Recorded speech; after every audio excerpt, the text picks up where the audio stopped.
हमारे साथ हमेशा बना रहता है, उसका साया हमेशा हमारे साथ रहता है।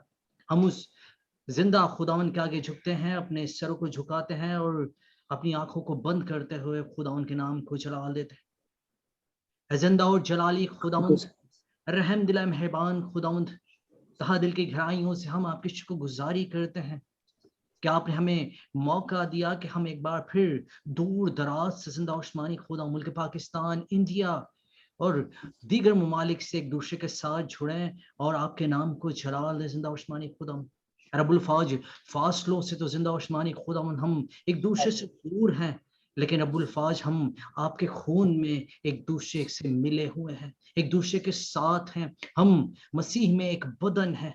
हम आपकी शुक्रगुजारी करते हैं इस खूबसूरत वक्त के लिए कि आपने हमें इकट्ठा किया ताकि रब्बुल फाज हम एक दूसरे के लिए बरकत चाहे, एक दूसरे से खुदा उनके कलाम को शेयर करें, एक दूसरे के लिए दुआ करें, एक दूसरे के लिए बरकत की दुआओं को आपसे मांगे। खुदा ताला दुआ के पूरे हिस्से को जिंदा उस्मानी खुदा आपके कभी हाथों में देते हैं, और जो भाई हमारे साथ जुड़ चुके हैं रब्बुल फाज, जिंदा उस्मानी खुदा उनके लिए बरकत की दुआ चाहते हैं, और जो जुड़ रहे हैं उनके लिए भी हम बरकत की दुआ चाहते हैं। ऐ खुदा ताला सबको जिंदा उस्मानी खुदा आज के कलाम के वसीला से, ऐ रब्बुल फाज आपकी वर्शिप के वसीला से जिंदा उस्मानी खुदा सबको भारी बड़ी बरकत दीजिए। अपने जलाल, अपनी कुदरत, अपनी रहमत में जिंदा उस्मानी खुदा संभाले रखिए। ये मांगते हैं हम आपके प्यारे बेटे खुदा यीशु मसीह के वसीला से, आमीन आमीन। हम अपने आप को सब म्यूट कर लेते हैं। जिसने फिर गाना होगा वो अनम्यूट कर ले, या जिसे कलाम कहा जाए करने को वो अनम्यूट कर सकता है अपने आप को। आइए हम खुदावन की हमदो 27 में गीत गाएंगे 340 पर 6 के साथ मिलकर। बने रहो तुम, बने रहो तुम, यसु में बने रहो, यसु में बने रहो। बने रहो तुम, बने रहो तुम, यसु में बने रहो, यसु में बने रहो। जैसे मछली बिन पानी के जिंदा न रहती है, वैसे ही विश्वासी मन यसु बिन मुर्दा है। जैसे मछली बिन पानी के जिंदा न रहती है, वैसे ही विश्वासी मन यसु बिन मुर्दा है।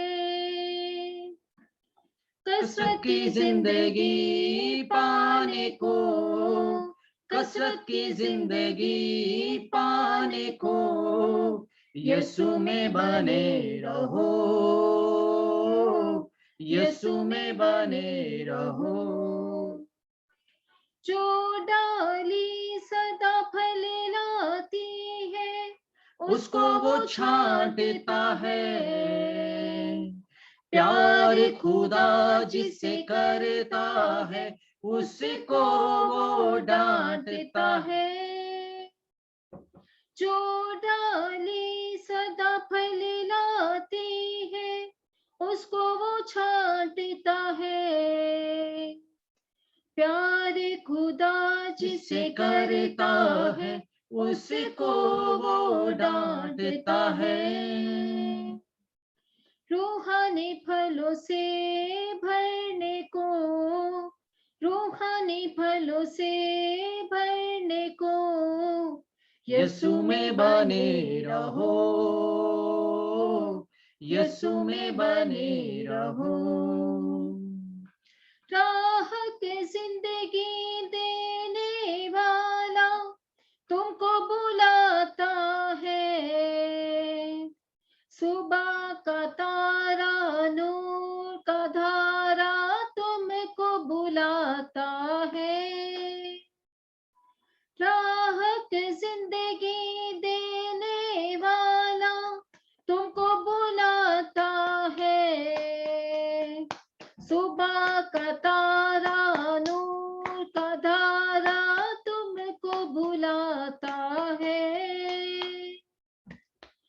मंसूब आनंद पाने को, मंसूब आनंद पाने को, यीशु में बने रहो, यीशु में बने रहो।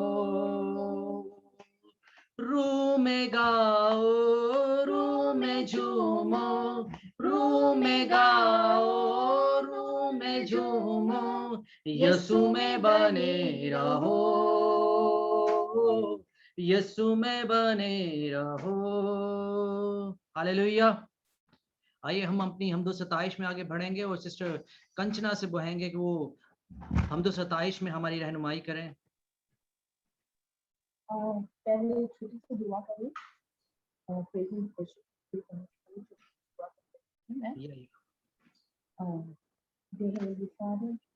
सिस्टर जी आपकी आवाज बहुत कम है, क्या आप अपना वॉल्यूम इंक्रीज कर सकती हैं?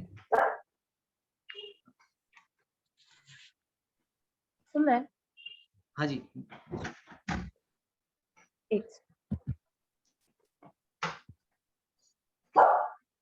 Dear Heavenly Father, we praise you, we worship you, we adore you, Lord Jesus. Thank you, Lord, for giving us this beautiful evening to be with you once again, Father Lord. You said wherever 2 or 3 people will gather in your name, will be in the midst, Father Lord. And we believe that you are here this moment, Father Lord Jesus, that we are together to praise your name, Father Lord Jesus, in spirit, Father Lord. We are so far away from each other, but in spirit we are together, Father Lord. It is your plan, Father Lord Jesus. Everything is already written, Father Lord.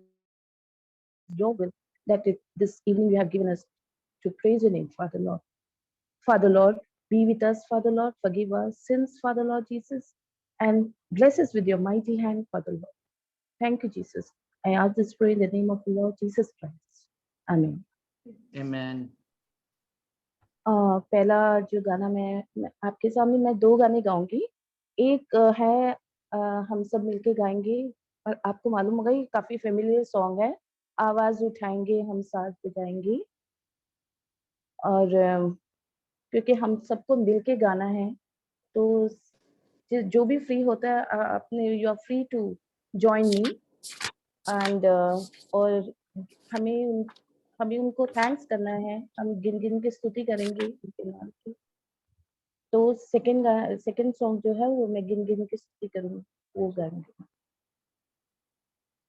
आवाज उठाएंगे हम सांस बजाएंगे, है यीशु महान अपना, ये गीत सुनाएंगे। आवाज उठाएंगे ना देख सका हमको तू पाप के साथ और बन के मनुष्य आया आकाश से सागर में, मुक्ति का तू दाता है दुनिया को बताएंगे, है यीशु महान अपना, ये गीत सुनाएंगे। आवाज उठाएंगे संसार की सुंदरता में, ये रूप जो तेरा है, इन चांद सितारों में ये अक्स जो तेरा है, महिमा की तेरी बातें हम सबको बताएंगे, है यीशु महान अपना, ये गीत सुनाएंगे।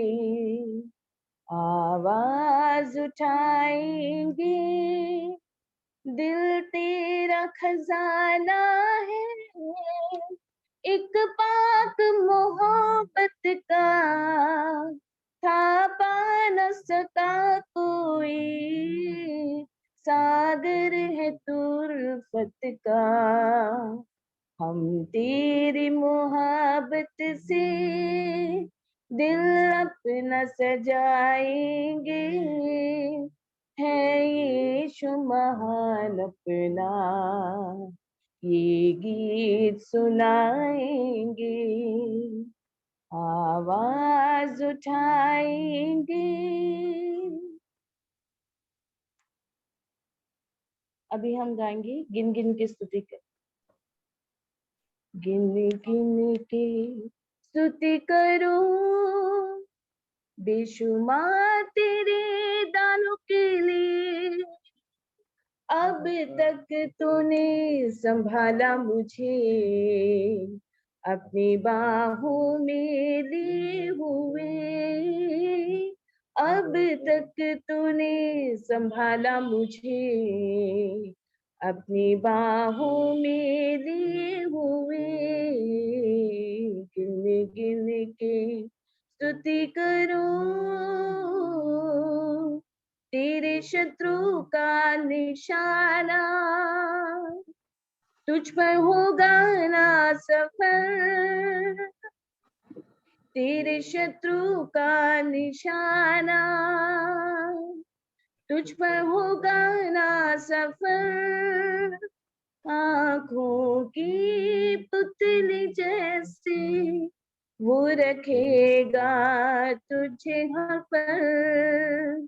आँखों की पुतली जैसे वो रखेगा तुझे हर पल। गिन गिन के स्तुति करो, आंधियां बन के आई, जिंदगी के फिकर। आंधियां बन के आई, जिंदगी के फिकर।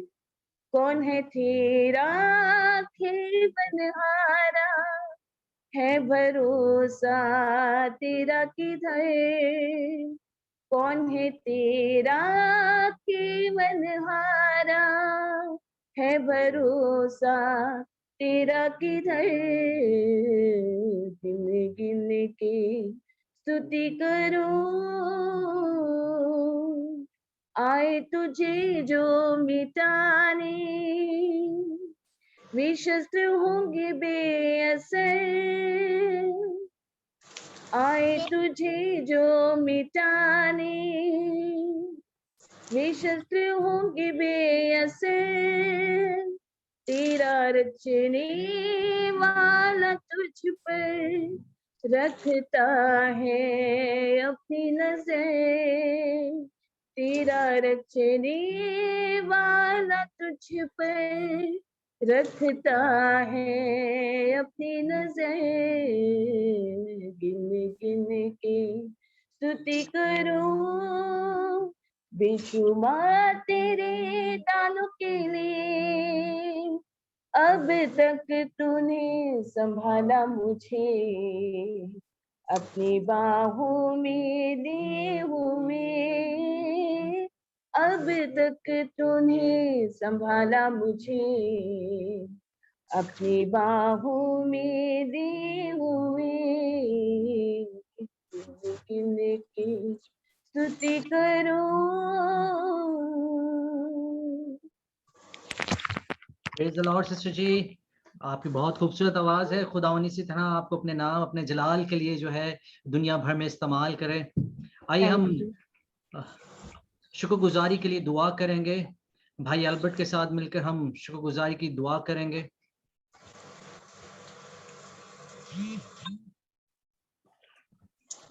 Hello, praise the Lord.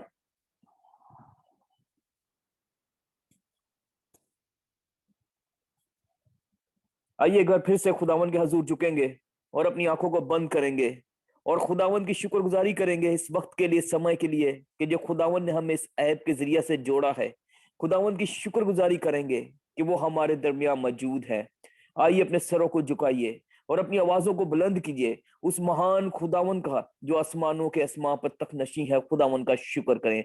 शुक्र करें वो जो नजदीक और दूर का खुदावन है, उसका शुक्र करें। उसका शुक्र करें इस तंदुरुस्ती सेहत याबी के लिए कि खुदावन ने हमने तमाम तराई खुदावंदा जानो जिंदगियों को सही सलामत रखा है, उस गयूर खुदावन का शुक्र करें, तमाम उस बीते समय का शुक्र करें, इस हमदोस्ताइश का शुक्र करें, उसकी कुदरत का शुक्र करें, क्योंकि वो गयूर खुदावंद है, वही फातेह खुदावंद है, उसका शुक्र करें। अपनी आंखों को बंद करें और खुदावंद से कहें, क्या ही खुदावंद तू आज हमसे बात कर खुदावंदा, और हमें वो कान दे के आज आपकी आवाज को सुनने वाले बन सके, आज हमें वो आंखें दे ताकि आपको देखने वाले बन सकें और आपकी हजूरी को महसूस करने वाले बन सकें। मेरा ईमान है कि उसका पाक और पवित्र आत्मा आप जहां कहीं भी हैं आप लोगों के साथ इस वक्त मौजूद है, वो आपको छूने को है। उस खुदावंद का शुक्र करें इस ऐप के लिए, इस प्लेटफॉर्म के लिए खुदावंद ने जहां जो हमारे लिए मुहैया किया है, ताकि हम उसके कलाम की मई बातों को सुन सकें, उसके नाम को इज्जत और जलाल दे सकें। ऐ गयूर समानी जिंदा खुदावंद, आपका शुक्र और आपके नाम की तारीफ और हमद करते हैं खुदावंदा। तू ही गयूर खुदावंद, सजदों के लायक खुदावंद, आपका शुक्र करते हैं कि आपने जमीन पर,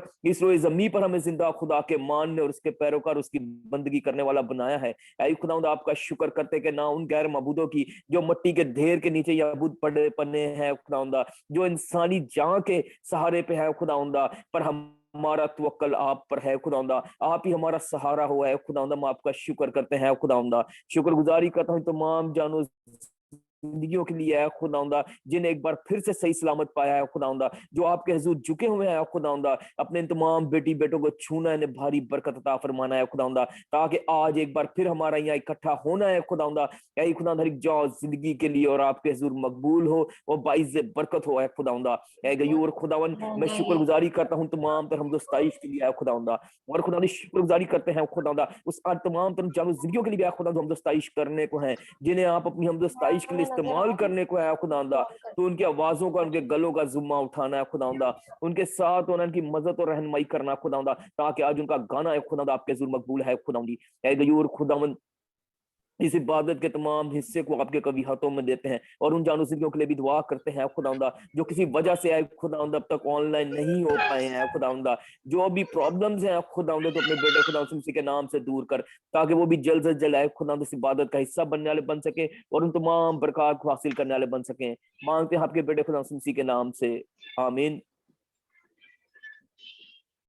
वर्शिप में आगे बढ़ेंगे, हमारे साथ सिस्टर सितारा जुड़ चुकी हैं, हम उनसे दरख्वास्त करेंगे वो वर्शिप में हमारी रहनुमाई करें।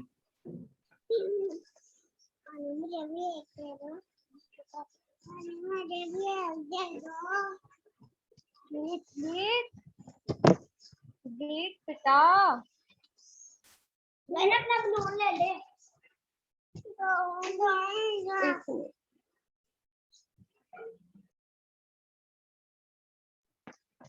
भाई आवाज आ रही है आपको?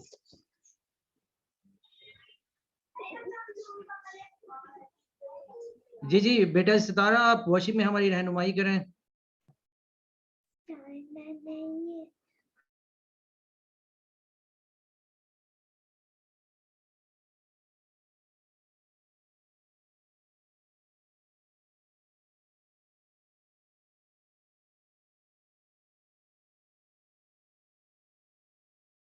सिस्टर सितारा अनम्यूट करें अपने आप को, अनम्यूट अनम्यूट करें।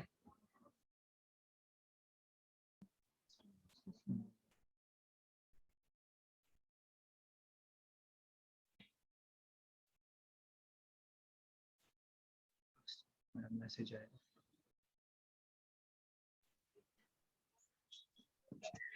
भाई आपको आवाज आ रही है? जी जी आ रही है।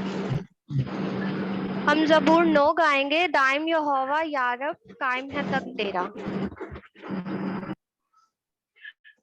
दाइम यहोवा यारब कायम है तख्त तेरा, दाइम यहोवा यारब कायम है तख्त तेरा, तू वास्ते नया दे तक अपना है बचाया, दुनिया दा तू करेगा इंसाफ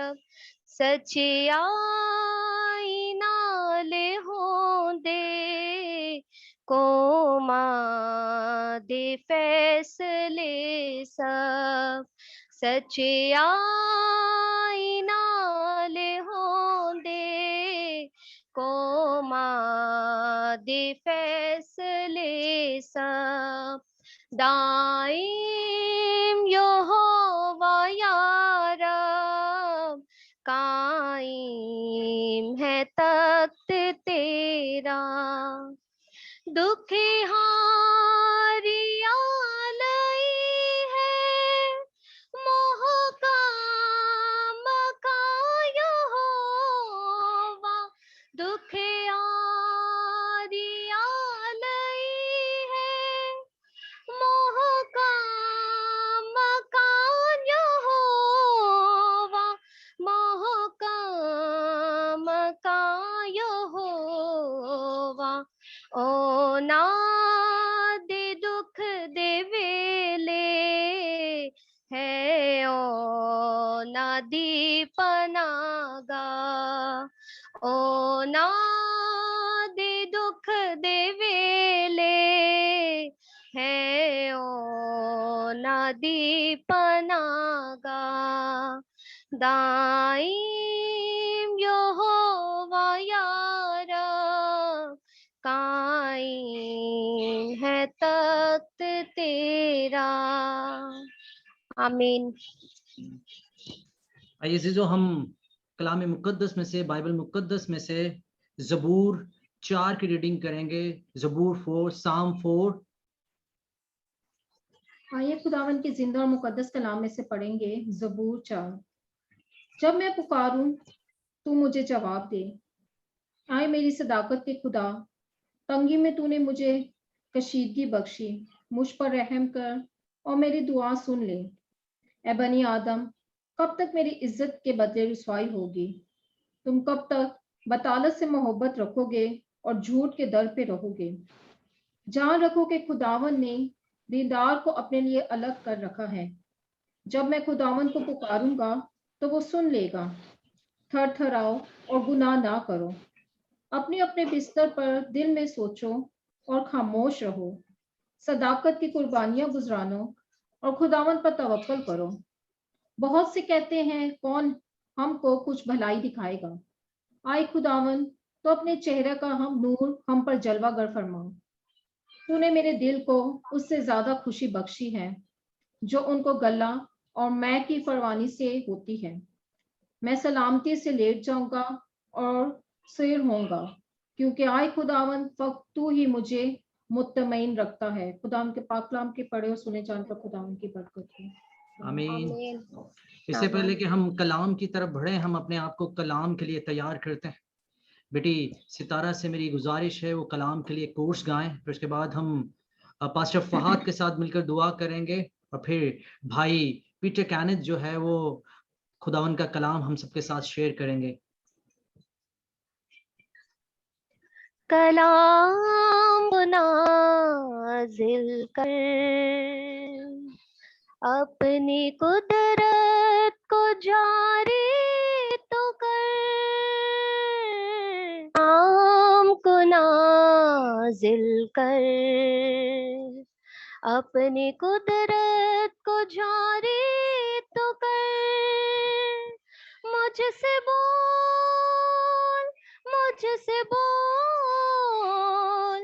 बेदिलाही आज तो खोल।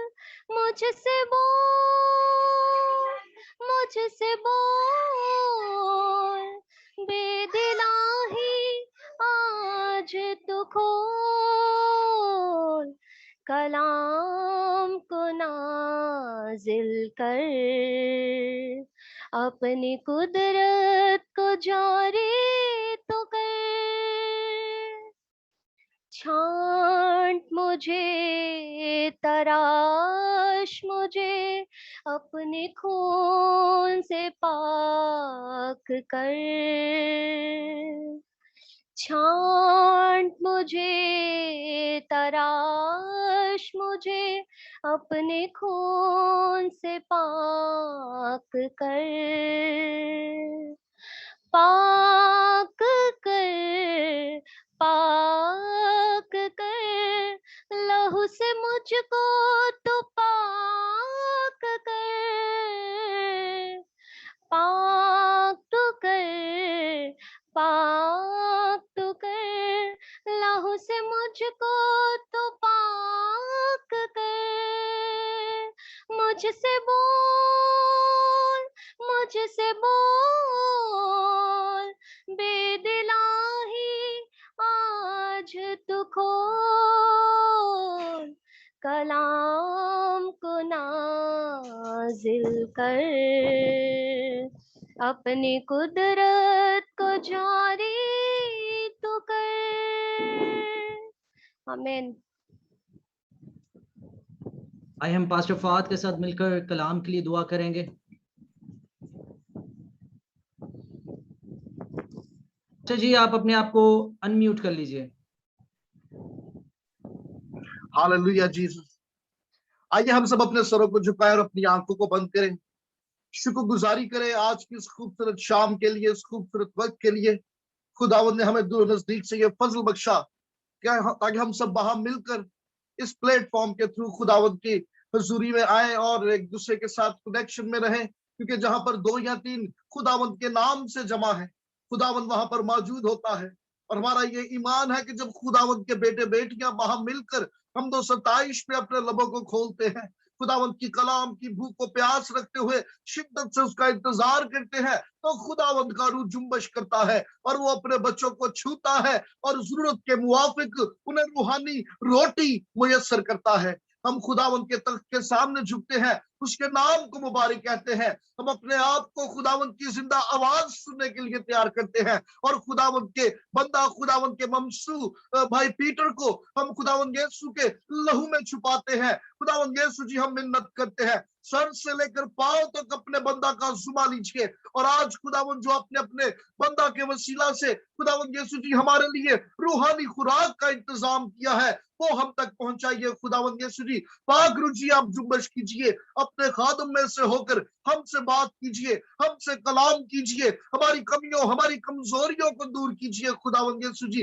वो तमाम जाने जो खुदावंद इस वक्त ऑनलाइन इस प्लेटफॉर्म पे मौजूद है, आज आपके कलाम की कुदरत के वसीला से 100 गुना फलना है। खुदावंद आपकी जबरदस्त अनॉइंटिंग, आपकी जबरदस्त ब्लेसिंग, आपका जबरदस्त मसा भाई पीटर पे मांग लेते हैं, ताकि उनमें से मसा अनॉइंटिंग ट्रांसफर होकर हम तक पहुंचे। और जब हम इस कलाम के बीज को अपने दिलों की जमीन पर बोए, तो एक एक जान 100 गुना फल लाए।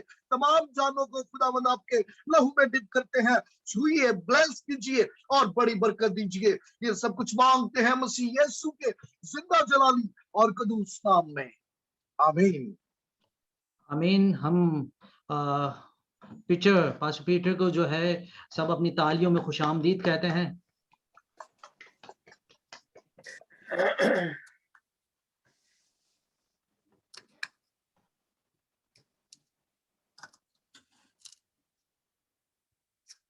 आवाज आ रही है कि? जी जी जी पीटर भाई। आज का जो टॉपिक है वो है हीलिंग एंड डिलीवरेंस। इसका मतलब चंगाई और रिहाई। यासर भाई, आवाज आ रही है आपको भी? जी, आ रही है, आवाज आ रही है आपकी। आइए पाक कलाम में से कुछ आयतें पढ़ते हैं। लूका की इंजील उसका 13वां बाब 10 से 16 तक। लूका की इंजील उसका 13 चैप्टर वर्स 10 to 16। 10 to 16। फिर वो सब्बत के दिन किसी इबादत खाना में तालीम देता था, और देखो एक औरत थी जिसको 18 बरस से किसी बदरू के बायस कमजोरी थी। वो कुबड़ी हो गई थी और किसी तरह किसके बायस पैसा? बदरू के बायस। बदरू के, हाँ जी, आगे पढ़ दे। बदरू के बायस कमजोरी थी और कुबड़ी हो गई थी और किसी तरह सीधी ना हो सकती थी। यीशु ने उसे देखकर पास बुलाया और उससे कहा, ऐ औरत, तू अपनी कमजोरी से छूट गई। और उसने उस पर हाथ रखे, उसी दम वो सीधी हो गई और खुदा की तमजीद करने लगी। इबादत खाना का सरदार इसलिए कि यीशु ने सब्बत के दिन शिफा बख्शी, खफा होकर लोगों से कहने लगा, 6 दिन है जिनमें काम करना चाहिए, बस उन्हीं में आकर शिफा पाओ, ना कि सब्बत के दिन। खुदावंद ने उसके जवाब में कहा, ऐ रियाकारो, क्या हर एक तुम में से सब्बत के दिन अपने बैल या गधे को थान से खोलकर पानी पिलाने नहीं ले जाता? बस क्या वाजिब ना था कि ये जो इब्राहिम की बेटी है, जिसको शैतान ने 18 बरस से बांध रखा था, सब्बत के दिन इस बंद से छुड़ाई जाती। यहाँ आमीन। पे देखें एक नजारा दिया गया है। यीशु मसीह ने कभी दिन की परवाह नहीं करी, वक्त की परवाह नहीं करी। जिसको चंगाई देनी उसने नहीं पूछा औरत से, तू विश्वास करती है तो भैया तेरे को चंगाई मिलेगी, ऐसा कुछ नहीं था। उसने देख लिया था बदरू को जिसने उसको कुबड़ा किया था। अब यीशु मसीह ने ये भी नहीं करा कि बदरू से बोला, भैन जी तुसी इनू छड़ दो, कानू तंग कर दो, वीर जी तुसी इनू छड़ दो। उसने सिर्फ उसके ऊपर हाथ रखा और बदरू को भी नहीं बोला, बल्कि बोला कि ले बेटा अब तू ठीक हो गई, और वो ठीक हो गई। अगर हम दूसरा हवाला पढ़ें तो मत्ती की इंजील उसका 17 बाब 15 से 18 तक, मत्ती की इंजील, gospel according to Matthew chapter 17 verse 15 to 18। आए खुदावन मेरे बेटे पर रहम कर, क्योंकि उसको मिर्गी आती है और वो बहुत दुख उठाता है, इसलिए कि अक्सर आग और पानी में गिर पड़ता है। और मैं उसको तेरे शागिर्दों के पास लाया था, मगर वो उससे अच्छा ना कर सके। यीशु ने जवाब में कहा, ऐ बेइत्काद और कजरो नस्ल, मैं कब तक तुम्हारे साथ रहूंगा, कब तक तुम्हारी बर्दाश्त करूंगा? उसे यहां मेरे पास लाओ। यीशु ने उसे झिड़का और बदरू उससे निकल गई और वो लड़का उसी घड़ी अच्छा हो गया। अच्छा हो गया। यानी कि हम दो बातें देखते हैं, एक बीमारी आई जो कि मिर्गी की सूरत ली हुई थी। यहाँ पे भी यीशु मसीह ने उस बदरू को झिड़का, उससे रिक्वेस्ट नहीं करी, झिड़का उसको। और वो देखो बदरू जो थी ऐसे वक्त के ऊपर लेके आती थी बीमारी जबकि उसको ज्यादा नुकसान होता था, यानी आग के पास पानी में डूब सकता था, आग से जल सकता था। तो ये बदरू जो होती है ना, ये बड़ी बहुत चालाक होती हैं। हमारे इंडिया के अंदर तो जो पंडित लोग हैं ना, वो चिमटा उठा लेते हैं, बाल पकड़ लेते हैं, झाड़ू मारते हैं, बहुत तंग कर देते हैं। जो उसमें बदरू होती है वो बदरू को तो इतना नुकसान नहीं करते जितना बंदों को नुकसान कर देते हैं पीट पीट के। इस सब की वजह क्या है? इसका मतलब एक चंगाई और रिहाई के बीच में एक रिश्ता, एक नाता है। क्योंकि जब तक बदरू से रिहाई नहीं होती है इंसान को चंगाई नहीं मिलती है। मैंने खुदा के फजल से दुनिया घूमी है और मैंने देखा है कि बहुत लोग चंगाई नहीं पाते। क्यों? क्योंकि बाद में मेरे को ऐसा महसूस हुआ, लगा कि वो रिहाई नहीं पाते, इस करके वो चंगाई नहीं पाते। मैं ये नहीं कह रहा हूँ कि हर बीमारी जो होती है वो बदरुओं की वजह से ही होती है, ऐसा नहीं होता। एक नेचुरल चंगाई होती है और एक चंगाई आती है जो कि डेमोनिक हीलिंग कहते हैं, बदरूहों से चंगाई मिलती है, वो चंगाई होती है। ये एक हवाला और पढ़ते हैं, मरकस की इंजील उसका पहला बाब 32 से 34 तक। शाम को जब सूरज डूब गया तो लोग सब बीमारों को और उनको जिनमें बदरूहें थी उसके पास लाए, और हाँ, सारा शहर दरवाजे पर जमा हो गया। और उसने बहुतों को जो तरह तरह की बीमारियों में गिरफ्तार थे अच्छा किया, और बहुत सी बदरूहों को निकाला और बदरूहों को बोलने ना दिया, क्योंकि वो उसे पहचानती थी। पहचानती थी। अब यहाँ से देखो वो रिश्ता समझ में आता है। बीमारी ये नहीं है कि हर एक बीमारी किसी बदरू की वजह से आती है। अब मेरे को अगर गैस की प्रॉब्लम हो रही है और मेरी वाइफ मेरे को कहने लगे तुम्हारे में बदरू आ गई है, ये तो बात गलत हो जाएगी ना। वो गैस की हुई खाने की वजह से होगी भाई, वो बदरू की वजह से नहीं हुई है। तो कहने का मतलब ये हर बीमारी बदरू की वजह से नहीं आती है, लेकिन काफी ऐसी बीमारियां होती हैं जो बदरू की वजह से आते हैं। इसी करके यहाँ पे साफ साफ लिखा है पाक कलाम में कि लोग लेके आए जिनको बीमारी भी थी और उनको भी लेके आए जिनके अंदर बदरूहें भी थी। अब यहाँ पे यीशु ने दो काम किए। जो बीमार लोग थे, जो नेचुरली बीमार थे, किसी वजह से बायोलॉजिकल रीजन से बीमार थे, उनको भी चंगाई की, और जिनके अंदर दुष्ट आत्माएं थी, बदरूहें थी, उनको भी निकाल दिया। अब कभी होता है कि कुछ लोगों को सिर्फ ना बीमारी से चंगाई चाहिए होती है, और कुछ लोगों को उन बदरूहों से जिन्होंने उनको बीमार किया। अब ये जो सवाल है ना कि भाई शैतान भी बीमारियों के पीछे हो सकता है, ये आम तौर के ऊपर लोगों को महसूस नहीं होता, ना ही उनको दिखता है। यानी कि ये एक बहुत बड़ी सोच का विचार है, काफी सोचने वाली बात है कि बीमारी इंसान पे आती क्यों है। एक तो नेचुरल रीजन से होती है और एक होती है बदरूहों की वजह से, जो इंसान नॉर्मली इस बात को मिस कर जाते हैं। अब कुछ लोग तो कहते हैं कि भाई ये इनके बीच में ना कोई बैलेंस ढूंढो, मतलब ऐसा ना हो कि आप कहते रहोगे जी बदरूस हुई है, बदरूस हुई है। एक आदमी को बुखार हो रहा है, चलो जी बदरू को डाल दो। एक आदमी के पैर के अंदर छाले हो गए, चलो बदरू से डाल दो। अब एल्बर्ट भाई के गले के अंदर तकलीफ है, तो चलो जी बदरू को डाल दो। ऐसा नहीं है, वो उनकी एक नेचुरल बीमारी है जिसके लिए दुआ करने से, और वो बीमारी को डांटेंगे वो बीमारी ठीक हो जाती है। लेकिन हम लोगों को ये बात का खास ख्याल करना चाहिए कि वचन में क्या कहा, जैसा वचन में लिखा है हम लोगों को उसी के हिसाब से करना। ये यीशु मसीह जो था ना, उसने भी एक बैलेंस बना दिया। उसने, हमको तो लोग कहते हैं ना कि एक बीच का रास्ता चुन लो।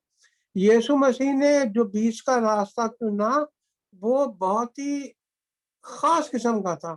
उसने इंतहा का रास्ता चुना। कैसे? उसने जो सिखाया इंतहा मोहब्बत की, तो उसने बोला तुम्हारे गाल पे अगर कोई मारे तो दूसरा गाल कर दो, ये मोहब्बत है, यानी कि बदला नहीं लेना। इस बात से मेरे को एक बात याद आ गई। एक मेरे साथ पास्टर थे जिनके साथ मैं हिमाचल में जाके ट्रैक्स बांटता था, लोगों को वचन सुनाता था। एक दिन रास्ते में हम रुक गए, ठंड का मौसम था, चाय पीने लगे, तो यही बात उठ पड़ी कि भाई साहब हम जा तो रहे हैं, किसी हिंदू ने या किसी ने अगर हमको कह दिया, टोक टाक दिया या चपेट मारती साढ़े ना, तो फिर क्या होगा। तो पास्टर साहब ने मेरे को बोला, उनका नाम क्रिस्टोफर रटौर साहब है नहीं इस दुनिया में, तो कह रहे जी एक गाल पे मारेगा कोई नहीं, दूजा कर देंगे। मैंने फिर उनसे पूछा दूसरे भी मार देगा? फिर कहता फिर कोई ना जी, उस तो बाद यीशु मसीह ने कुछ नहीं किया, फिर तो मैं टालांगा कुटांगा नू। कह रहा उस तो बाद यीशु मसीह ने कुछ नहीं किया, कहता दूजा गाल दे दो, देता होते भी चंड खाली हूं टालांगा मैं, हूं कुटांगा उन्होंने। तो यीशु मसीह ने ना इंतहा बताई मोहब्बत की। अब उसने पवित्रता की भी इंतहा बताई। वो ये कहता है अगर तेरी सीधी आंख गुनाह करती है तो उसको निकाल के फेंक दे, काना होना ज्यादा अच्छा है स्वर्ग में बिनिस्बत के जाना ही नहीं। फिर उसने इंतहा बताई हमको विश्वास की। वो कहने लगा अगर तेरे राई के दाने के बराबर भी विश्वास है तो तू इस पहाड़ से बोलेगा जा समुद्र में गिर जा, तो वो गिर जाएगा। अब जो उसने चौथी एवेंजलिज्म के बारे में बताई, वो भी इंतहा बताई। उसने बोला सारी दुनिया में जाओ और मुनादी करो गुड न्यूज की, यानी कि गॉस्पल की, यानी कि मतलब मुनादी करनी है हर शख्स को, और हर इंसान को मुनादी करो, पूरी दुनिया में करो। और उसने ये भी बोला कि रिहाई दो। उसने क्या बोला? मेरे नाम से तुम शैतानों को, बदरूहों को निकालो। अब जो ये दरमियानी रास्ता है ना, ये ऐसे नहीं आता कि मतलब वो जिसको कहते हैं नरम गरम सा हो जाए, क्योंकि वहां पे मसीहत खत्म हो जाती है। आप लोगों को याद होगा, ये जो ल्यूकवार्म क्रिश्चियनिटी है ना, ये कभी चली नहीं, और ना ही यीशु मसीह ने कभी इसका प्रचार किया। प्रकाशित वाक्य को क्या कहते हैं आप लोग? जो लास्ट बुक है, रेवलेशन, कोई मुकाशवा, है? और मुकाशवा, है मुकाशवा। मुकाशवा की तीसरे बाब की जरा 15वीं आयत पढ़ना भाई। तीसरे बाब की 15वीं आयत। जो मतलब ऐसे कहते हैं ना, ल्यूक वार्म विश्वास, ना गरम ना ठंडा विश्वास से यीशु मसीह को बड़ी नफरत थी। तीसरे बाब वो की। एक्सट्रीम बताता था, एक्सट्रीम। क्या लिखा मैं भाई? तेरे कामों को जानता हूँ कि तू ना तो सर्द है ना गर्म। काश के तू सर्द या गर्म होता। बस चूंकि तू ना तो गर्म है ना सर्द, बल्कि नीम गर्म है, इसलिए मैं तुझे अपने मुंह से निकाल फेंकने को हूँ। इस करके मैं तुझको अपने मुंह से निकाल। ये यीशु मसीह को पसंद नहीं है, क्रिश्चियनिटी की बात नहीं है कि भाई हम लोग नीम गरम रहे। ये जो अप्रोच है बाइबल की, वो हमको ये सब चीज नहीं दिखाती। अप्रोच तो बाइबल की ये दिखाती है कि हमने अगर हीलिंग करनी है। अब जो मॉडर्न लोग हैं, जहां तक कि मतलब जिसको कहते हैं बॉर्न अगेन बिलीवर जो है, उनका भी यही कहना है कि हमारा विश्वास, हमारा ईमान, हमारा सोचना, हर एक हमारा कर्म जो है वो नीम गरम नहीं करना चाहिए। एक शख्स हुआ है C.S. लुइस। वो जब मैं BTH कर रहा था बहुत साल पहले, तो वो कहता था, उसने एक बार लिखा था, उसने बोला था कि शैतान के ऊपर ना ज्यादा तवज्जो मत दो।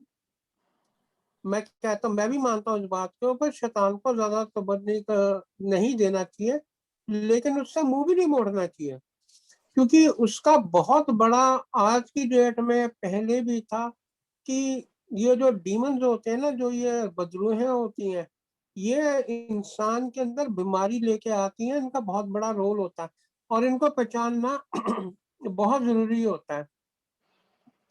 1960 में जबकि ये डिलीवरेंस का मूवमेंट चली, रिहाई की मूवमेंट चली, बहुत लोगों को ना ऐसा लगने लगा कि हर झाड़ी के पीछे शैतान है, बदरू है।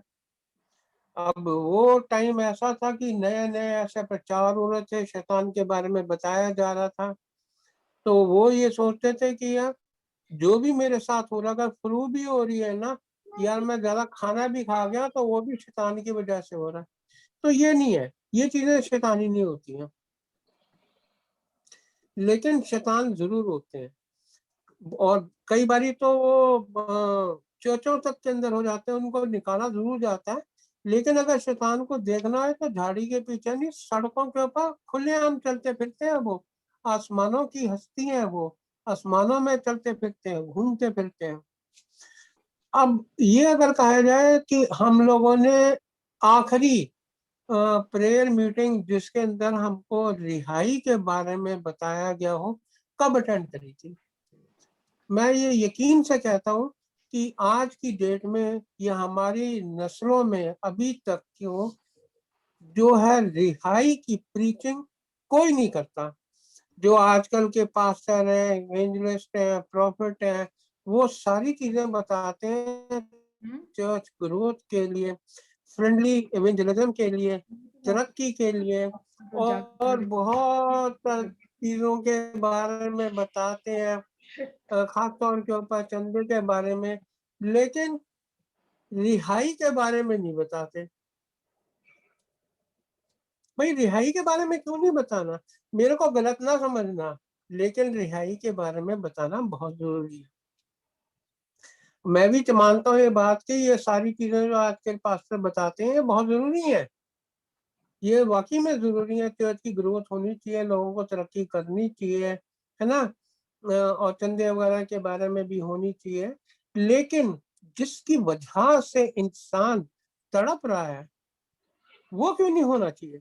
वो होना बहुत जरूरी है, क्योंकि जब इंसान आजाद होंगे तो यकीनन तौर से वो चंगाई पाएंगे, तभी खुदाई की इबादत करेंगे।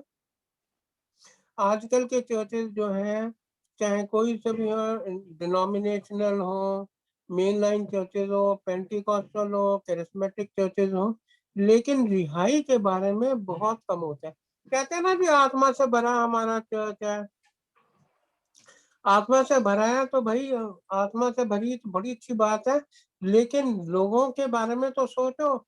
जो लोग बीमार हैं, जो लोग शैतान की गिरफ्त में हैं, उनको भी तो देखो। अब कुछ में से कहेंगे कि भाई ये तो डॉक्टर ने बताया इसको ये बीमारी है, बहुत अच्छी बात है भी डॉक्टर ने बताया तो दुआ करो, है ना। लेकिन डॉक्टर ये नहीं जानता कि ये शैतान की दी हुई है, कि ये नेचुरल कॉजेस की वजह से है। कुछ लोगों के साथ तो ऐसा होता है कि ये टेस्ट करा लो, सारे टेस्ट नॉर्मल आ रहे हैं, बंदा फिर भी बीमार। फिर लोगों को एक बहाना मिल जाता है, इनने पाप जरूर कितना होना है, पक्की गल है, इनने पाप कितना होना है ना। ये ऐसा नहीं होता। लेकिन हमारे को बाइबलिकली डिलीवरेंस जो है जरूर देनी चाहिए, रिहाई हम लोगों को जरूर देनी चाहिए। अब मेरे से कोई ये पूछे कि भाई डॉक्टर को तो पता चल गया, आपको कैसा पता चला भाई कि ये शैतान की तरफ से बीमारी है या किसी नेचुरल वजह से है? ये बहुत अच्छा सवाल है। अब मेरे से कोई अगर पूछ लेना, मैंने तो खैर बाइबल पढ़ी है, उसमें से मैंने ढूंढा भी है। और पहली बात जो मैं कह सकता हूँ इस बारे में, ये कहता हूँ इसको पढ़ते हैं तो समझ में आएगी। क्योंकि डिसर्निंग और स्पिरिट्स जब ऑपरेशन में होती है तो वो डेमोनिक होती है। इसको पढ़े पहला कुरिन्थियों उसका 12 बाब 7 से 10 तक।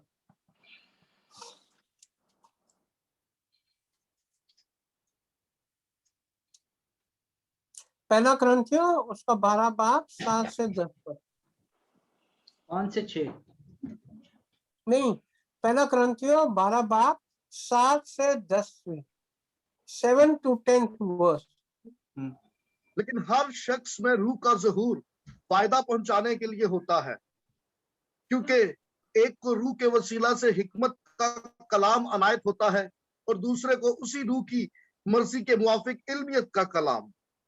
किसी को उस रूह से ईमान और किसी को उस एक रूह से शिफा देने की तौफीक, किसी को मौजज़े की कुदरत, किसी को नबूवत, किसी को रूहों का इम्तियाज, किसी को तरह तरह की जुबानें और किसी को जुबानों का तर्जुमा करना। लेकिन ये अब सब जो तासीरें वही एक रूह करता है, जिसको जो चाहता है बांटता है। 7वीं कौन सी हुई फिर? रूह का इम्तियाज, डिसर्निंग ऑफ स्पिरिट्स, हुई ना भाई साहब? जी जी जी। डिसर्निंग 7वीं क्या है? Discerning of spirits. ये गिफ्ट्स है, होली स्पिरिट के ये गिफ्ट्स हैं जो पवित्र आत्मा हमको देता है। अब मेरे को जो मतलब इंसान कहता है ना कि ये शैतान की तरफ से है, डॉक्टर कहते हैं ये इस वजह से है जी, तो कैसे पता चलता? ये पवित्र आत्मा हमको बताता है। अब मैं आपको एक किस्सा बताता हूँ। पाकरू जो है वो सब बता देता है। मैं आपको एक किस्सा बताता हूँ, बहुत साल पहले की बात है, मेरे ख्याल से कोई 27 साल पहले की बात है। मैं अपनी साली के घर में गया, उसका जन्मदिन था 23 जनवरी को। मेरी बेटी 4 साल की थी। मैं, मेरी वाइफ, मेरे सारे, हम लोग सारे उधर थे। वहां पे किसी चीज ने मेरी बेटी को साइड से पकड़ लिया। अब ये चीखें चिल्लाने लगी। हमने सोचा जी ये तो ऐसी होगा। उन दिनों में मैं मसीहत को बिल्कुल नहीं मानता था, मसीह लोगों को मैं बेवकूफ समझता था। लेकिन बता रहा हूँ, यकीन करो मेरी बात के, हकीकत बता रहा हूँ। एक बाबा था नन्नूमल, मैं उसका चेला बनवाया था। रुद्राक्ष की माला पहनता था और जो वो आग जलाता था तो एक राख देता था जिसको भभूति कहते हैं, वो अपने माथे पे लगाता था। और जब इसको ये चमड़ी ना दुष्ट आत्मा तो मैंने अपनी बेटी के भी लगाया, लेकिन वो चंगी नहीं हुई। हम लोग घर आ गए करोल बाग के अंदर, मेरी साली के घर के अंदर। उधर घुसने लगे तो किसी चीज ने मेरा सीधा पैर पकड़ लिया पीछे से। अच्छा, मैं मुंह के बल नहीं करा, मतलब ना मैंने पहला ट्रेनिंग मिली हुई सी हाई जंप करता सीगा ते मोढे ते गिरना सिखाया हुआ सीगा, ते मैं बुच्छी करके नहीं गया। मैं गिरा मोढे के ऊपर, तो मैं अपनी जो साली की बेटी थी वो काफी बड़ी हो गई थी, उसके पैर पे गिरा, उसकी पैर की हड्डी टूट गई। हॉस्पिटल ले गए जी, हॉस्पिटल ले गए। मेरी बेटी के ऊपर से उतर के चीज मेरी साली के ऊपर आ गई, जिसकी बेटी की टांग टूटी थी, इमरजेंसी में थी। अब उसका आदमी भी था मेरी साली का, मेरा साधु बब्बी नाम है उसका। वो कहने लगा देख देख इसको क्या होगा, मेरी साली का नाम गुड़िया था, देख देख इसको क्या होगा। मैंने देखा उसकी आंखों की तरफ तो उसकी आंखें बिल्कुल ब्लैंक। मैंने उसको कोलू पर लिया, गोदी में उठाया, दूसरी इमरजेंसी में ले जाने लगा कि इसके इंजेक्शन लगवा दूं। उधर दरवाजे पे पहुंचते ही वो ठीक हूँ, चलिए तुमने मेरे को गोद में क्यों उठा रखा, मेरे को क्या होगा। तो ये ऐसी बातें होती हैं। इंसान जो है, अब ये बात होगी ना कि नजर आनी शुरू होगी मेरे को, ये बहुत अजीब बात है, लेकिन मैं इसकी आंखों के अंदर मेरी को बदलू नजर आनी शुरू हो गई। यासिर भाई, आपको आवाज आ रही है? जी जी, सब बिल्कुल। आपको अगर याद होएगा तो पाकिस्तान में एक बच्ची थी जिसको बदरू तंग करती थी, तो वीडियो कॉल करी थी हमने और मैंने बोला था इस बच्ची की मेरे को आंखें दिखाओ, जी जी, याद है? बिल्कुल बिल्कुल बिल्कुल। याद है ना? वो आंखें मैंने देखी सिर्फ इसलिए थी कि मेरे को बदरू नजर आ जाए। ये जो है पवित्र आत्मा ना, जो सातवां गिफ्ट है, पाक रूह का जो गिफ्ट है, सेवंथ गिफ्ट है, डिसर्निंग ऑफ स्पिरिट, जो पैसा में अभी पढ़ा है ना, उससे पता चल जाता है। अब जो है पवित्र आत्मा या पाक रूह जो है ना, बहुत अलग अलग तरीकों से बताता है कि इनकी जो मौजूदगी है वो अलग अलग तरीकों से बताता है। जो डिसर्निंग होती है ना, एक्चुअली इंग्लिश में इसका मतलब जज भी निकलता होता है, और मतलब इसको पता करना बहुत आसान होता है। एक इंसान जो दुआ करने वाला हो, पाक कलाम को पढ़ने वाला हो, उसके लिए बहुत आसान हो जाता है डिसाइड करना कि ये तकलीफ जो है, ये जो है दुष्ट की वजह से, यानी किसी बदलू की वजह से है, कि किसी नेचुरल कॉज की वजह से है। तो कुछ लोगों को ये आंखों में दिख जाती हैं, कुछ लोगों को वैसे दिख जाती हैं कि वो रिहाई दे सकें। अब एक आदमी हुआ, उसका नाम था केनेथ हैगन। वो एक बारी एक चर्च के अंदर प्रीच कर रहा था। एक आदमी आया सामने, तो उस आदमी को उसने देखा, और देखा उसको विजन नजर आया कि उसके सर को एक बंदर जैसी चीज ने पकड़ रखा है और जकड़ रखा है। वो आदमी आगे बढ़ने लगा, केनेथ हैगन ने देखा, ये भी मैंने जब बीटीएच कर रहा था तभी पढ़ा था, तो उसने उस दुष्ट आत्मा को डांटा कि भाई इसको छोड़ दे। तो वो दुष्ट आत्मा बड़ी हैरान हो गई, कहने सोचने लगी कि इसने मेरे को देख कैसे लिया। तो उसने डांटा, तो उसने बोला अच्छा मैं छोड़ के चली जा, तो वो छोड़ के उसके पैरों के पास आके खड़ी होगी। फिर केनेथ हैगन ने उसको डांटा कि तू इस चर्च में से निकल जा, तब जाकर वो दुष्ट आत्मा उस चर्च में से निकली। तो कहने का मतलब है, किसी को देखो, अच्छा वो ये भी कहता है कि जैसे किसी दुष्ट आत्मा से भरे इंसान के ऊपर हाथ रखो तो हाथ के ऊपर से गर्मी गुर्मी आनी शुरू होती, आती जाती है। कुछ लोगों को खुशबू आ जाती है। एक थे पास्टर, यहाँ पे बुजुर्ग पास्टर थे, अब उनकी डेथ हो गई है, वो सूंघ के बता देते थे कि यहाँ पे बदरू है। किसी को विजन आती है, किसी को आंखों में नजर आ जाती है। और अगर आप लोगों को याद हो तो मेरे हाथ की जो रोंटे थे वो खड़े होते थे, वो आज तक होते हैं, रोंटे खड़े हो जाते हैं जहाँ पे भी होता है। अभी कुछ दिन पहले नेहा में से कह हाँ, जो ये बाल होते हैं हाथ के ऊपर ना, वो खड़े हो जाते हैं। कुछ दिन पहले मेरे को नेहा रिक्वेस्ट करी थी, पापा एक लड़की है ऑफिस के अंदर, टीना नाम है, मेरे ख्याल से 2-3 महीने हो गए इस बात को, उसको रात को नींद नहीं आती, तो आप उसके लिए दुआ करो। तो मैंने रोनी और नेहा को बुला लिया घर में, मैंने बोला चलो बेटा दुआ करते हैं। अब दुआ करते हुए मेरे रोंगटे खड़े हो गए। मैंने बोला बेटा इसके साथ तो दूसरा चक्कर है, ऊपरी चक्कर है। तो कहने लगी हाँ, कह रही आपको कैसे पता? तो मैंने बोला बेटा मेरे रोंगटे खड़े हुए, इसके साथ दूसरे तरफ। फिर उसने बताया उसका बाप, उसके चाचे, उसकी माँ, उसका पूरा परिवार बदरूहों की वजह से, डीमंस की वजह से, इन शैतानी चीजों की वजह से मरे हैं। तो ऐसा तो मिसाल देने को बहुत ही है, लेकिन ये पता चल जाता है। अब मेरे में ये टिंगलिंग सेंसेशन है, जो रोंगटे खड़ा होना ना, ये एक अजीब होगा। अच्छा, अगर आप किसी इंसान के सर के ऊपर हाथ रख के दुआ करो, आपको थोड़ा महसूस होगा अगर उसके अंदर कोई किस्म की भी दुष्ट आत्मा है, वो ना आपको दूसरे तरीके से देखेगी। वो जो आदमी है आपको दूसरे तरीके से देखेगा। अब मैं मान लो प्रचार कर रहा हूँ कहीं खड़ा होकर, कोई बीमार आदमी आ जाता है और वो मेरा प्रचार सुन के बड़ा खुश होता है, प्रेज द लॉर्ड कहता है, तो मेरे को पता चल जाएगा भैया ये ठीक है, रूहानी तौर के ऊपर ये ठीक है। अगर उसको गुस्सा आना शुरू हो जाए, है ना, गालियां देनी शुरू हो जाए, तो भाई ये पक्की बात है कि उसके अंदर एक बदरू है।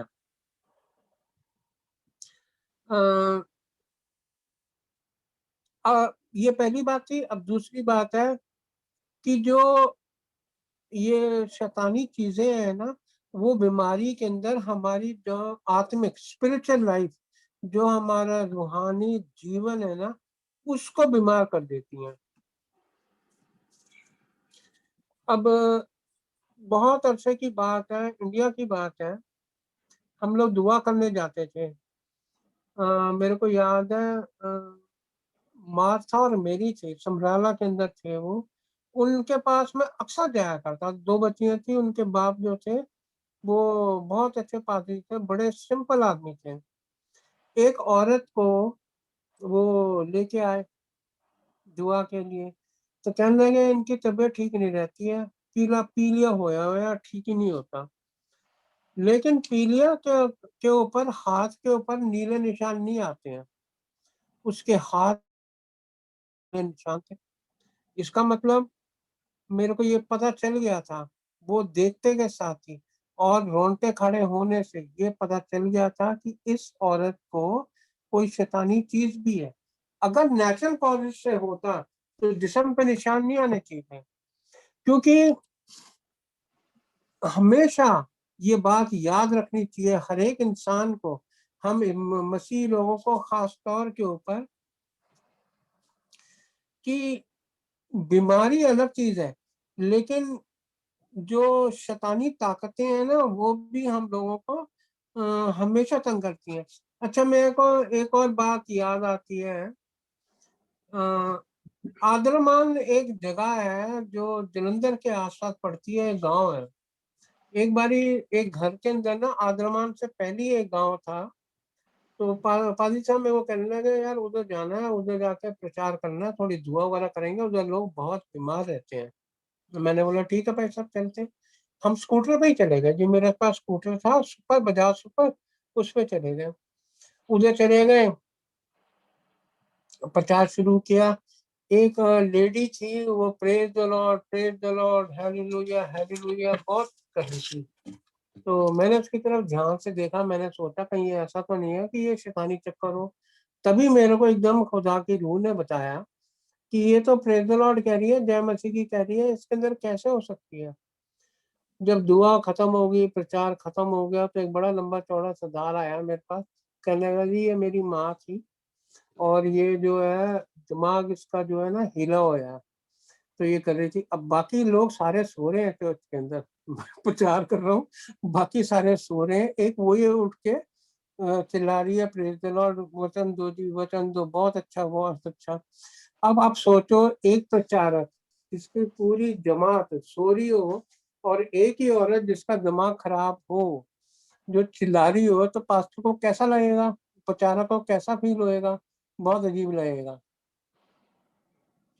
तब मेरे को याद आया, मैंने उन दिनों के अंदर फिर पहले पुराने नामे से ज्यादा प्रचार किया करता थे। फिर मेरे को मरकस की इंजील याद आई, उसका 16वां बाब 15 से 18 तक।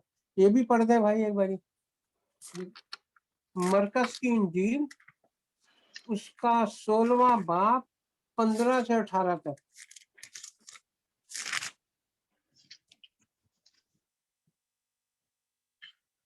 15वीं आयत। और उसने उनसे कहा कि तुम तमाम दुनिया में जाकर सारी खल्क के सामने अंजील की मुनादी करो, और जो ईमान लाए और बपतिस्मा ले वो नजात पाएगा, और जो ईमान ना लाए वो मुजरिम ठहराया जाएगा। और ईमान लाने वालों के दरमियान ये मौजे होंगे कि वो मेरे नाम से बदरूहों को निकालेंगे, नई नई जुबानें बोलेंगे, सांपों को उठा लेंगे, और अगर कोई हलाक करने वाली चीज पिएंगे तो उन्हें कुछ जरर ना पहुंचेगा। वो बीमारों पर हाथ रखेंगे तो अच्छे हो जाएंगे। हाँ, देखा, वहां से इंसान की तबीयत बदलनी शुरू होगी। मेरी तबीयत बदली, मेरा प्रीच करने का तरीका बदल गया। मेरा जो था खुदा की तरफ जो है एक दूसरा नजरिया हो गया कि खुदा ने मेरे को ये बताई है बातें। मैं लोगों को प्रचार कर रहा हूँ, दाऊद के इतनी भैंसें थी, इतने घोड़े थे, इतने जानवर थे, इतनी बीवियां थी। मैंने बोला ये सारी बातें छोड़ो जी, ये तो है, तो हमको करना है प्रचार, जो सुसमाचार कहते हैं, गुड न्यूज है, वो हमको प्रचार करनी है। तब फिर वापस आने के बाद मैं हिमाचल जाना शुरू हो गया, जिनका आपको जिक्र कर रहा था मैं, पास्टर क्रिस्टोफर के साथ, एक और है पास्टर डेविड, उसके साथ। तो कहने का मतलब ये है हमारा कि हम लोगों को ऐसे चीजें हैं, कभी ऐसा जिंदगी के अंदर दौर आ जाता है कि हमारा विश्वास करने का तरीका ही बदल जाता है ना। हम लोग जो है इंजील को पढ़ते हैं, लेकिन वो पढ़ना अगर अमल में ना आए तो फिर कोई फायदा नहीं होता। अच्छा, कुछ देखा होगा आप लोगों ने मसीही लोगों के अंदर, खास तौर के ऊपर जब बीमार होते हैं ना, तो स्पिरिचुअली बड़ी तरक्की कर जाते हैं। फिर वो कहते हैं जी भाई साहब को बुला दो, दुआ करा दो, पाक साथ दिलवा दो। मैं बीमार था, मेरी मम्मी बीमार हुई थी, मेरे को याद है, उन्होंने ये दुआ करवाई थी। पास्टर जाते थे पीजीआई के अंदर हॉस्पिटल में, उनको जाके पाक भी दी हमको, उनको वो बच के ठीक होके घर में आ गई। फिर वो बात अलग है कि वो दूसरी बीमारी से मतलब सो गई। लेकिन कुछ लोग जो होते हैं, कहते हैं ना, बीमारी में चिड़चिड़े हो गए। चिड़चिड़ा होना अलग बात है, गुस्सा आना हो तो, और बुरी हरकतें करना, ऐसी हरकतें करना जो एक नॉर्मल इंसान नहीं कर पाएगा, वो सारी जो चीजें हैं वो पक्की बात है शैतान की ओर से होती हैं। वो बीमारी फिर शैतान लेके आया। जो तीसरी मैं आपसे बात कर रहा हूँ, वो ये कह रहा हूँ कि मतलब अगर कोई अजीब सी हरकतें होनी शुरू हो जाए। अब एक औरत के बारे में बताता हूँ, वो क्लिनिकल डिप्रेशन में थी। अब वो क्लिनिकल डिप्रेशन के अंदर थी, और उसके अंदर वो बड़ी दुआएं वगैरह करवाती थी, लेकिन वो इतनी ज्यादा चिड़चिड़ी हो गई थी, फिर धीरे धीरे उसके हाथ पैर टेढ़े होने शुरू हो गए। ये बात अच्छी तरह से पता थी कि जो भी इसके साथ हो रहा है वो शैतानी तरीके से हो रहा है, कोई बदरू इसको तंग कर रही है। डॉक्टर इस बात को मान के राजी नहीं थे, ये दवाई दे दो, वो दवाई दे दो, तो आ, वो चंगाई नहीं पाई थी। आखिरकार उसको चंगाई मिली, तो एक पादरी के वसीले से मिली। अब देखो, एक आदमी था, मैं आपको बात बताता हूँ, काफी पहले की बात है। उसको मैं प्यार से जीजा जी बोलता था। अब किसी को जीजा जी बोलो बड़े खुश हो जाते, किसी को साला कह दो तो बड़ी खुंदक खा जाते हैं। हमारे लगते कुछ नहीं थे, लेकिन जीजा जी कहते थे, बड़े खुश होते थे, घर आते थे। मैं उनके साथ एक बार शिकार पे चला गया। रोपड़ है हमारे घर के पास, सतलुज पड़ती है, मच्छी पकड़ने चला गया। दरिया किनारे बैठे हुए, दोपहर का टाइम था, उनके हाथ अपने आप उठने शुरू हो गए। अब मेरे को कह रहे हैं मेरे घर का नाम बबलू है, तो कहने लगे बबलू देख देख देख मेरे हाथों को क्या हो रहा है। अरे मैंने बोला जी यार ये तो चक्कर ही दूसरा हो गया। खैर जी मैं खड़ा हुआ, उनके सर के ऊपर हाथ रखा, दुआ करी, और उनके हाथ दोबारा वापस ठीक हो गए। अब वो डर गए, कहने लगे यार ये तो चक्कर दूसरा है। मैंने बोला हाँ है तो सही, आप ऐसा करो अगर ज्यादा डर रहे हो तो मेरे पास आके बैठ जाओ, है ना। तो मेरे पास आके बैठ गए वो। खैर मच्छी मुच्छी जितनी हमारे पकड़ी थी हम लोग वो लेकर घर ही आ गए, फिर उनका ध्यान नहीं लगा, फिर वो डर गए बुरी तरह से। तो कहने का मतलब ये है कि हमारे जो ये हाथ पैर टेढ़े हो जाते हैं, कभी कभी ऐसे होता है, वो चीजें सारी जो होती हैं वो शैतान की तरफ से एक सोची समझी चाल होती है, बताता है। लोग तो बाकी लोग कहते हैं कि जी रूह को रिहाई चाहिए होगी। अब मैं भी अगर कहता जी आपने जरूर पाप करे थे, ये पापों का फल भुगत रहे हो, तो वो सारी बातें गलत हो जाती हैं। अब ये जो यीशु मसीह के बारे में हमने पढ़ा ना, मत्ती के 17 बाब में 15 से 18, ये प्रॉब्लम इलिप्टिकल थी। वो भी कह रहा था मिर्गी के दौरे आते हैं, लेकिन आप ये सोचो कि मिर्गी के दौरे उसको आग के पास ही क्यों आते हैं, पानी के पास ही क्यों आते हैं? क्यों नहीं जब वो खड़ा होता है, बिस्तर के ऊपर लेटा होता है, बैठा होता है, तब आए? नहीं, उसको तब आते हैं खतरनाक स्थिति के अंदर, मतलब खतरनाक हालत में आते हैं जबकि वो आग के पास खड़ा हुआ है। आग के पास खड़ा होया, मिर्गी के द्वारा आ गया ताकि आग में गल जाए, जल जाए। तो ये एक और निशानी होती है जो मतलब मैं आपको बताना चाह रहा हूँ कि हम लोग मसीही लोग हैं, हम लोग मसीहों में उठते बैठते हैं, दुआ करने में हम सब माहिर हैं। हम लोगों को अगर पता चल जाए कि भाई एक इंसान बदरूह के अटैक से में पड़ा हुआ है और उसको चंगाई की जरूरत है, तो दुआ तो हर एक इंसान की सुनी जाती है। मेरे को याद है एक बारी, उस बच्ची का नाम ही लूंगा, यासिर भाई और मैं, बारिश हो रही थी, साहम गए थे, और एक बदरूह आके उस बच्ची को बोलती थी तेरा बच्चा नहीं होने दूंगी। मेरे को आज भी वो दिन याद है कि जब मैं उस बच्ची के घर में घुसा था, तो मेरे को घुसते के साथ ही खुशबू नहीं आई, कुछ नहीं हुई, लेकिन पाक रूह ने मेरे को बताया ये चीज इधर से आती है, इधर खड़े होके बात करती है और इस रास्ते से जाती है। वो बच्ची आज ठीक है, मैं बड़ा खुश हूँ, उसके औलाद भी है, मैं बहुत खुश हूँ इस बात से। लेकिन उस बच्ची का मैं नाम नहीं लूंगा, और मैं खुदा का आज भी शुक्र करता हूँ कि उसने उसको औलाद दी। अच्छा, अब ये चीजें जो चलती रहती हैं, हम लोग कभी आंख नहीं बंद करना चाहिए। हम लोगों को हमेशा ढूंढना चाहिए कि ये चीज बीमारी आ रही है, ये इंसान के ऊपर किसी नेचुरल वजह से है या फिर किसी बदरू का है। अब आपको बताऊं, मैं बहुत पुरानी बातें हैं, एक पादरी साहब की जो जमात थी ना वो कम होनी शुरू हो गई। लोग ने बोलना शुरू कर दिया कि हम तो संडे को बंद बीमार हो जाते हैं जी, इस करके नहीं आए। ऐसा बड़े परेशान करने लगे यार ये सारे संडे को बीमार होते हैं, क्या चक्कर है? ये वैसे ऐसे बीमार नहीं होते, मेरी कलीसिया जो है संडे को बीमार होती है जब चौथाने का टाइम होता है। मैंने बोला भाई साहब ये बीमारी नहीं है, ये दुआ का नतीजा। आप ऐसा करो, रोजे रखो, रोजे रखो, मैं भी रखता हूँ, रोजे रख के दुआ करते हैं तो ये जाके ठीक होंगे। आप यकीन ना मानो, भाई साहब ने, मैंने रोजे रखे और हमने दुआ करी, उसके बाद संडे को कभी कोई बीमार नहीं होया। फिर उनकी जमात पूरी होने शुरू हो गई। अब जब जमात होनी पूरी शुरू हो गई तो भाई साहब समझ गए इस बात को, ये बहाने नहीं बना रहे थे, लेकिन शैतान जो है इनके कदमों को रोकता था। क्योंकि अगर ये लोग, अगर ये कलीसिया खुदा का कलाम सुनेगी तो ईमान में बढ़ जाएगी। और शैतान क्या चाहता है? हमारी रूहानी जिंदगी को गिराना चाहता है, दुआ नहीं करने देना चाहता हमको। हमको उसकी चालबाजी को समझना चाहिए। आपको देखा होगा कई बार सड़कों के ऊपर बंदे मिल जाते हैं कि उनको जी मिर्गी का दौरा हो गया, तो हम लोगों की हमारा फर्ज बनता है ऐसे लोगों की मदद करें।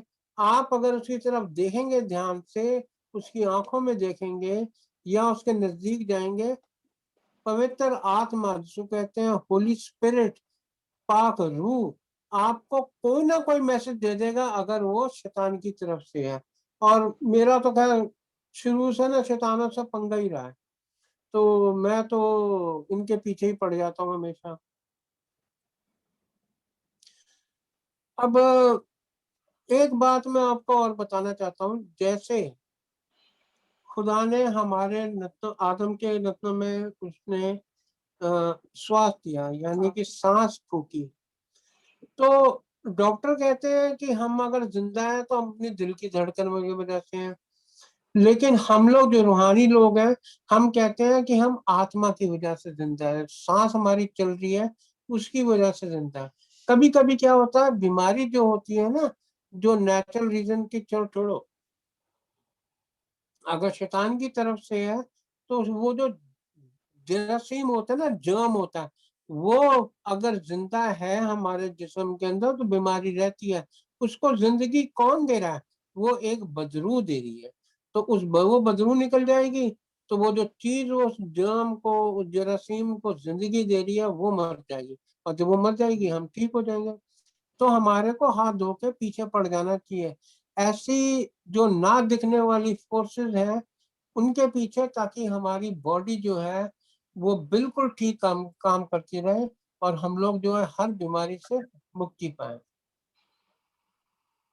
देखो यीशु मसीह ने हमको ये अधिकार दिया है, जो पास्टर फहाद हमको हर बारी बताते हैं वो बहुत सही बताते हैं।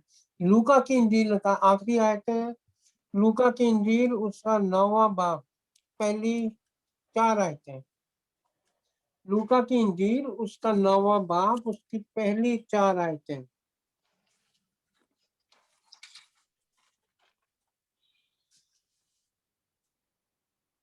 फिर उसने उन 12 को बुला के उन्हें सब बदरूहों पर इख्तियार बख्शा और बीमारियों को दूर सब करने की बदरूहों कुदरत पे दी। इख्तियार बच्चा, हाँ और सब बदरूहों पे। और आगे बढ़े। बीमारियों को दूर करने की कुदरत दी और उन्हें हाँ जी, खुदा की बादशाही की मुनादी करने और बीमारियों को अच्छा करने के लिए भेजा और उनसे कहा कि राह के लिए कुछ ना लेना, ना लाठी, ना झोली, ना रोटी, ना रुपया, ना दो दो कुर्ते रखना, और जिस घर में दाखिल हो वहीं रहना और वहीं से रवाना होना।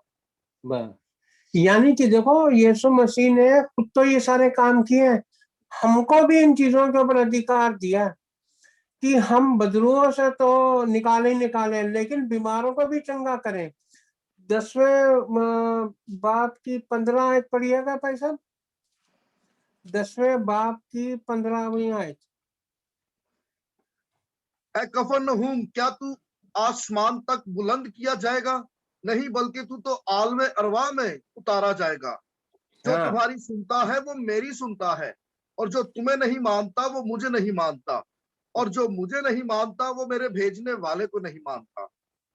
इसका मतलब ये है कि अगर हम लोग हुक्म अदूली करें, इन बातों पे विश्वास ना करें कि यीशु मसीह ने मेरे को ये अधिकार दिए हैं, मेरे को ये ताकत दी है, मेरे को ये कुव्वत दी है ना, तो हम एक किस्म की हुक्म अदूली कर रहे हैं।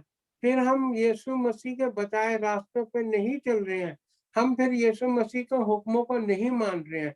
यीशु मसीह ने हमको जब भी कुछ बोला है तो वो बेइंतहा बोला, मोहब्बत रखने को, विश्वास रखने को, और यहाँ तक कि उसने हमको चंगाइयों के लिए भी बोला है कि जाओ। उसने तो यह भी बोला ना कि जो हमने मरकज के इंजील में पढ़ा है कि जो मुझ पे विश्वास रखने वाले हैं वो उनके ये निशान होंगे, वो बदरूहों को निकालेंगे और बीमारों को चंगा करेंगे। तो अगर हम उस पर विश्वास करते हैं तो ये हमारे फर्ज है जो हमको जब तक इस जिस्म में है उनको पूरा करना है। और आपने देख लिया है कि ये हमको रिहाई कैसे देनी है और चंगाई कैसे देनी है, कैसे पहचानना है कि बीमारी जो है वो शैतानी वजहों की वजह से है कि नेचुरल वजहों से है। तो खुदा आपको बहुत बरकत दे और अपने जलाल के लिए, लोगों को चंगाई देने के लिए, बदबुओं से लड़ने और उनको निकालने के लिए भरपूरी के साथ इस्तेमाल करें। खुदा आपको बहुत बरकत और आशीष दे। आमीन। आमीन आमीन। आइए हम एक छोटी सी शुक्रगुजारी की दुआ करते हैं। भाई सोनू के साथ मिलकर हम दुआ करेंगे। आइए अपने सरों को झुकाएंगे महान परमेश्वर की हजूरी में और हम शुक्रगुजारी के लिए दुआ करेंगे खुदावंद की हजूरी में। हालेलुया। सर्वशक्तिमान परमेश्वर, लश्करों के खुदावंद, राजाओं के राजा, प्रभु के प्रभु, प्रभु तेरा शुक्र प्रभु जिस समय के लिए प्रभु जी तूने हमने संभाल के रखा है साहब के, तो प्रभु तेरे नाम को जलाल दे सकें और तेरे मुंह की बातें प्रभु जी इस कलाम को तेरा बंदा के वसीला से सुन सके। मेरे परमेश्वर कृपा करो, इस कलाम पे चलने वाले हो जाएं और मेरे परमेश्वर दूसरों के लिए दुआ करने वाले हो जाएं और खुदावंद हमें रूह से भर दीजिए प्रभु जी, ताकि जो ये कलाम पे चलने वाले हो जाएं प्रभु जी और कलाम हम अपने दिल में जमा करने वाले हो जाएं। पाकरो जी मदद और सहायता कीजिए प्रभु जी। मेरी छोटी दुआ सुनिए, कबूल फरमाइए सारी प्रार्थना प्रभु यीशु मसीह जो आपके जिंदा पवित्र और सामर्थ्य नाम में मांगता हूँ, आमीन आमीन। आइए हम दुआए रब्बानी पढ़ेंगे और उसके बाद भाई पीटर से मेरी दरख्वास्त है कलाम बरकत से जो है वो कलीसिया को विकसित करे। ऐ हमारे बाप, तू जो आसमान पर है, तेरा नाम पाक माना जाए, तेरी बादशाही आए, तेरी मर्जी आसमान पर होती है जमीन पे भी हो। हमारे रोज रोटी आज हमें दे और जिस हम अपने कर्जदार को माफ करते हैं, तुम्हारे कर्ज हमें माफ कर और आजमाइश में पड़ने दे, बल्कि बाइस से बचा। बादशाह कुदरत और जलाल हमेशा तेरे है, आमीन। आमीन। और हमारे खुदावंद यीशु मसीह का फजल, खुदा बाप की मोहब्बत, पाक रूह की रिफाकत और शराकत हम सबके साथ, हमारे परिवारों के अंदर, रिश्तेदारों में, खानदान में, तमाम जुड़े ऑनलाइन भाई बहन, उनके खानदानों के अंदर, तमाम मसीह विधवा यतीमों के साथ और वो तमाम मसीह जो इस वक्त भी दुख उठा रहे हैं, तकलीफ में हैं, जिनसे कोई मोहब्बत नहीं रखता है, बाप बेटे रूल कदूस के नाम से, आमीन आमीन और आमीन।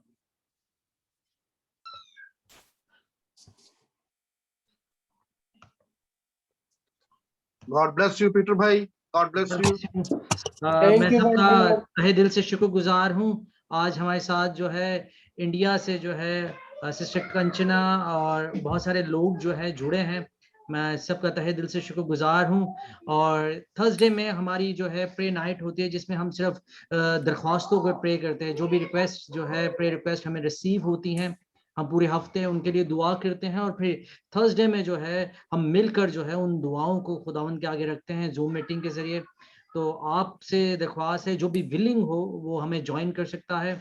साथ ही साथ आप YouTube पे हमारे चैनल को भी देख सकते हैं। तमाम सर्मन्स, जूम मीटिंग्स और जितनी भी एक्टिविटी चर्च से रिलेटेड है, टेस्टमनीज, हम जो है YouTube चैनल पे उर्दू सुहा चर्च का नाम जब आप YouTube पे सर्च करेंगे तो आप वहाँ पे भी जो है हमारी तमाम एक्टिविटीज को देख सकते हैं।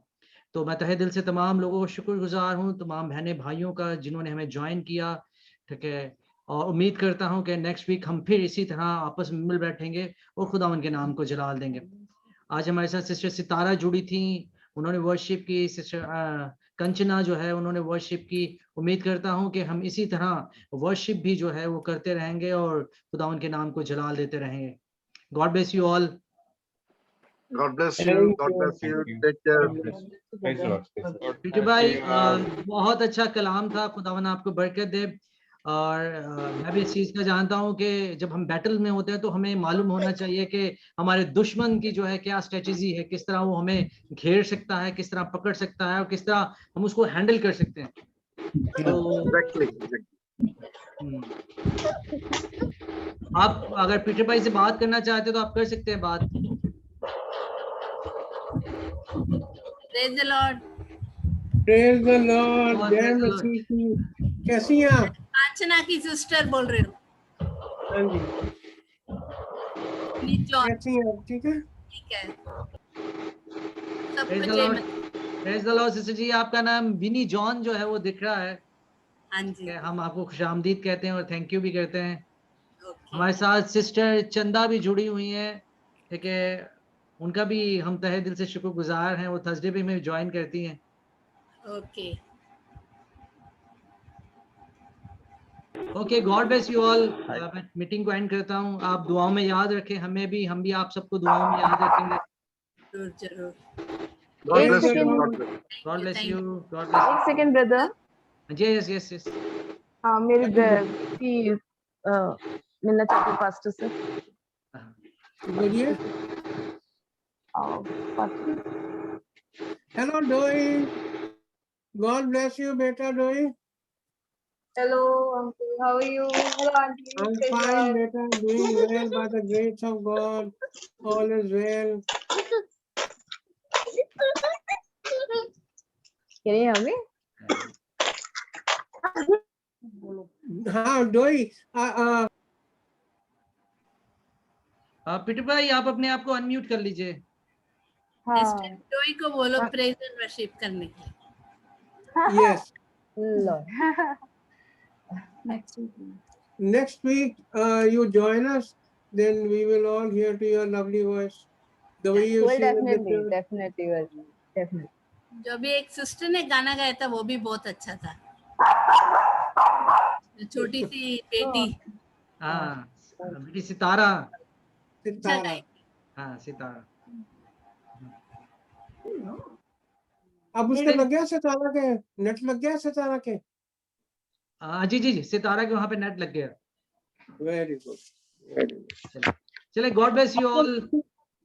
अगले हफ्ते डोई भी गाएगी। डोई बहुत अच्छी सिंगर है। डोई बुला रहे हैं आपको। तो वो एक करती है। सेकंड बात कर लो पास्टर।